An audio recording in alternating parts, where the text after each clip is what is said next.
Olá, meu nome é Pablo Vilaço, sou crítico de cinema e diretor do portal Cinema em Cena, mas é óbvio que esse videocast é sobre política.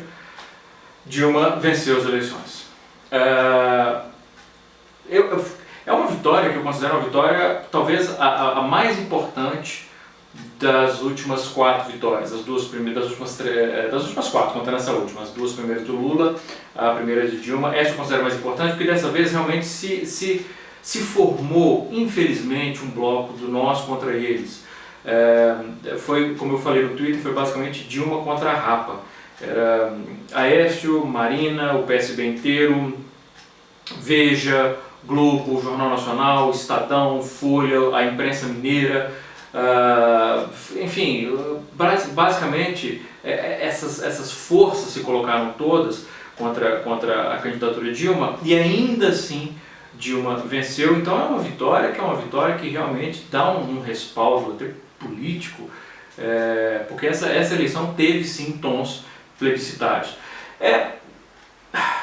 Quando eu cheguei, depois do último filme da mostra, cheguei em casa, eu recebi uma série de mensagens de carinho de vários leitores, agradecendo pelos textos, pelos vídeos ao longo da campanha, principalmente pelos argumentos e pelas fontes. Eu sempre fiz questão de tudo que eu disse, colocar uma fonte para embasar o que eu estava dizendo, para não parecer que eu estava simplesmente jogando acusações sem a menor prova, apenas porque alguém disse que ouviu, né, esse tipo de coisa, que gerou inclusive capas, que são capas tão criminosas que o próprio TSE considerou como propaganda eleitoral, o que não impediu o Jornal Nacional de repercutir essa propaganda eleitoral na véspera da eleição. Eu sempre fiz questão de embasar. E outra coisa que eu sempre fiz questão de fazer é de evitar ataques pessoais, a não ser, obviamente, quando me atacavam, aí às vezes eu dava uma patada de volta. Mas, por exemplo, em nenhum momento eu fiz ataques pessoais ao Aécio. Em nenhum momento, vocês vão perceber, em tudo que eu escrevi, eu fiz referência ao boato sobre cheirar cocaína, esse tipo de coisa, porque realmente, assim, eu acho que boato é boato, por mais verossímil que possa parecer. Não, eu acho que o debate político, como eu falei no último vídeo, se faz no campo das ideias. Então, eu fiquei feliz de receber o carinho dos leitores, né, por ter oferecido um pouco dessas fontes, desses textos, mas também fiquei profundamente chocado ao ver um vídeo do Diogo Mainardi, claro, não poderia deixar de ser, e do Rodrigo Constantino, claro, não poderia deixar de ser, essa direita estúpida que a gente tem hoje.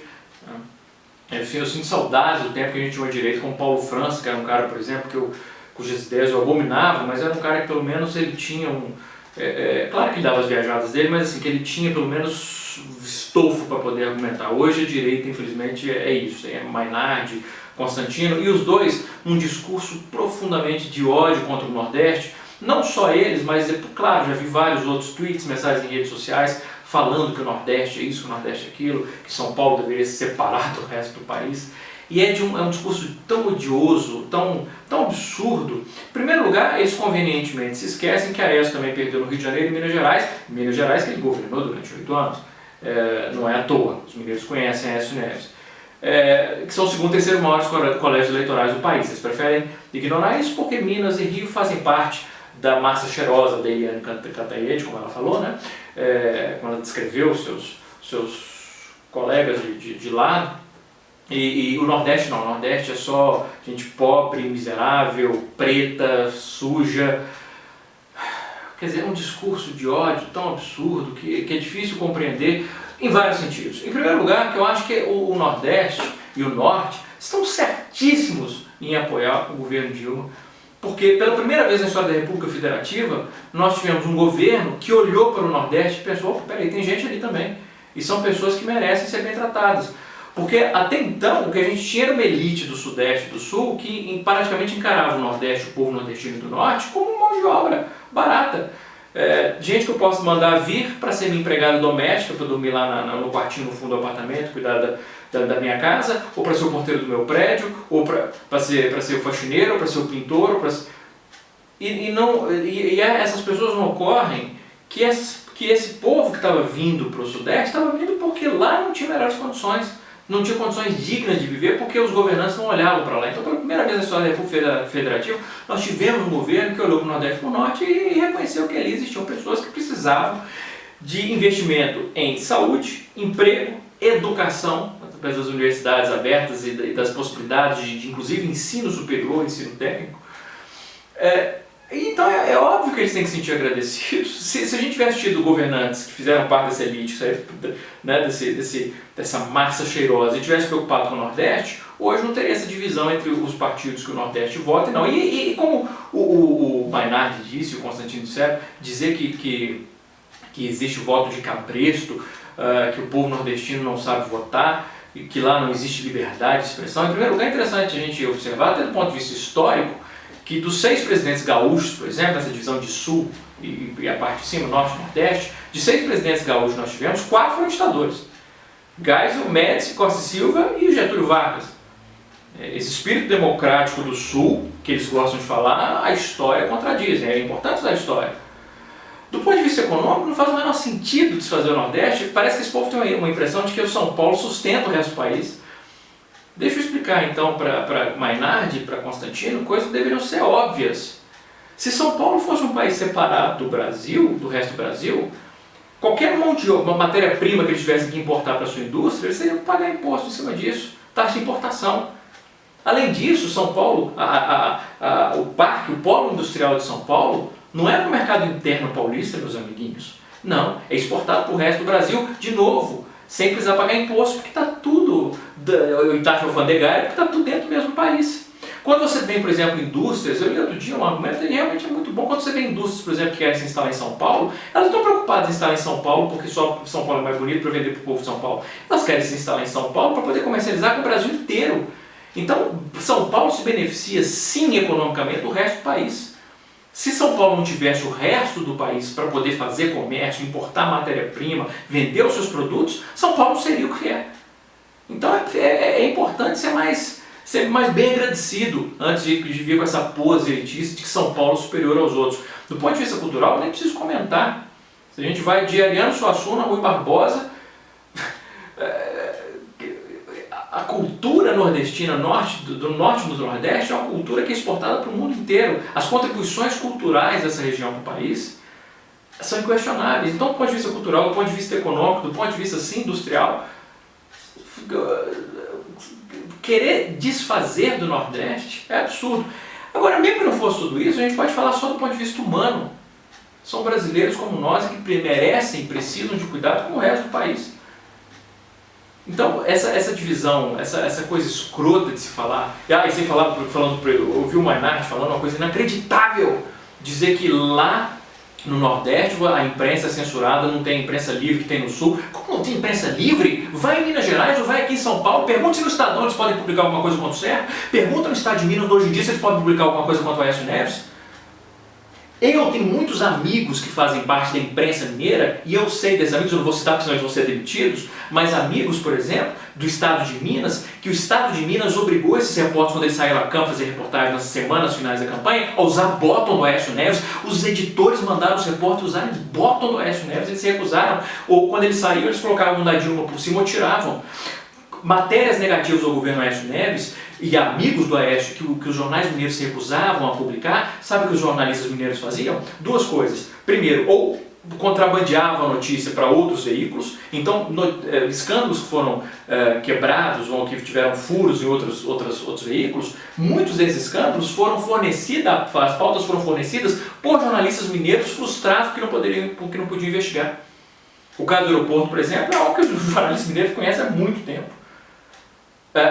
Quando você pensa em liberdade de imprensa, certamente você não está pensando em Minas Gerais, porque, como vocês viram, o Sindicato de Jornalistas de Minas Gerais fez um protesto formal avisando o Brasil para não votar em Aécio Neves. O Estado de Minas, o jornal Estado de Minas chegou num ponto no final da eleição que várias matérias eram assinadas da redação, sabem por quê? Porque os jornalistas se recusavam a assinar a matéria. Então, por favor, falar de liberdade de imprensa, isso é ofensivo aos jornalistas mineiros, por exemplo, e paulistas do Estadão, por exemplo, que são amordaçados pelos seus patrões porque eles não podem fazer uma investigação contra certos partidos. Não, vamos abrir o jogo contra o PSDB. Então, além de preconceituoso, além das afirmações de Mainardi e Constantino e companhia serem preconceituosas, são desinformadas e maldosas. O que importa é, Dilma venceu. Ok. Qual é o próximo passo? O primeiro passo, importantíssimo, é começar a curar as feridas que foram feitas por anos e anos de uma propaganda midiática que tinha o único propósito de voltar a população contra o governo. Pessoas que eu conheço, que são inclusive pessoas racionais, inteligentes, saíram divulgando a matéria da Veja, por exemplo, do último final de semana, que era uma matéria que a capa dizia Lula e Dilma sabiam de tudo, a própria matéria dizia que não existia nenhuma prova. Bastava ler a matéria. Então, por quê? Por uma paixão cega que foi inspirada por um veneno que foi jogado pela mídia ao longo dos anos. Essas pessoas eu acredito que têm salvação. E quando eu digo salvação, para ficar claro, não é vão passar a votar na Dilma, não. São pessoas com as quais vai ser possível debater. São pessoas que, mesmo que se oponham ao governo, elas podem se atentar para o fato que esse discurso venenoso é um discurso que não faz bem a ninguém. Há uma parcela que realmente é impossível. O pessoal que até hoje, por exemplo, até ontem estava falando assim, não, porque o Bolsa Família, o Aécio vai ampliar e tal, hoje já voltou a chamar o Bolsa Família de Bolsa Esmola no Twitter. Então, essas pessoas realmente não têm salvação, são desperdício de pé, são impermeáveis a fatos. Mas há uma outra parcela que, tirada essa paixão, esse veneno constante da mídia, podem fazer uma oposição, que a oposição é importante, mas uma oposição saudável. Então agora esse processo de cicatrização. Por exemplo, eu tenho certeza absoluta, eu acho que até boa parte dos eleitores do Aécio sabem disso, eles reconheceriam. Se o Aécio tivesse vencido, eu estaria recebendo só mensagens, por exemplo, eu e todo mundo que votou, teria chupa Petralha, vai para Cuba agora. Eu acho que agora que nós vencemos, né, nós, digo que votamos em Dilma, é o momento de não sermos maus vencedores. É o momento de dizer, ok, Dilma venceu, era a nossa candidata, mas ela pode ser a nossa candidata, mas ela é a presidente de todos.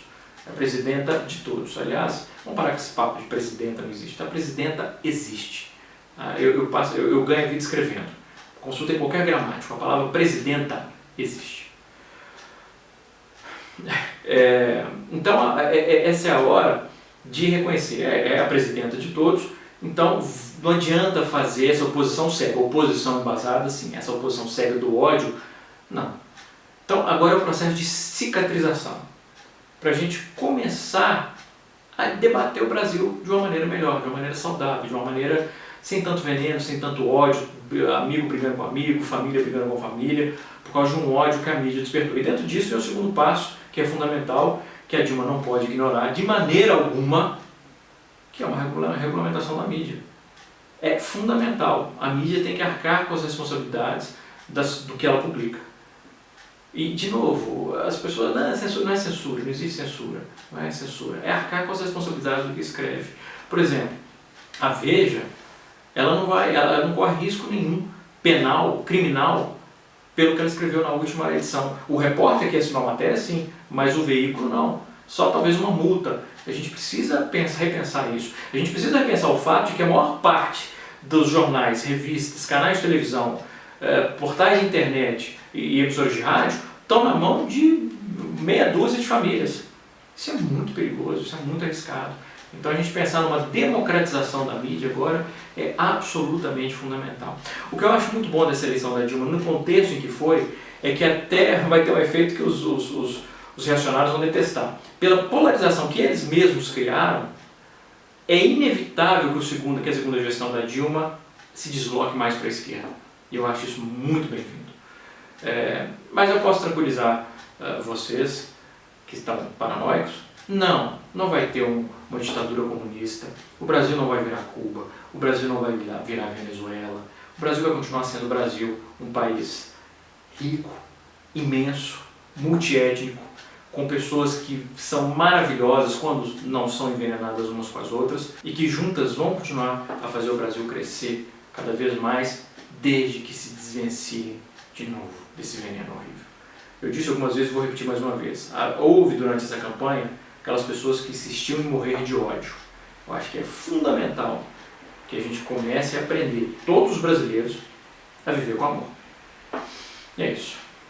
Um grande abraço, bons filmes e que os próximos 4 anos sejam excelentes.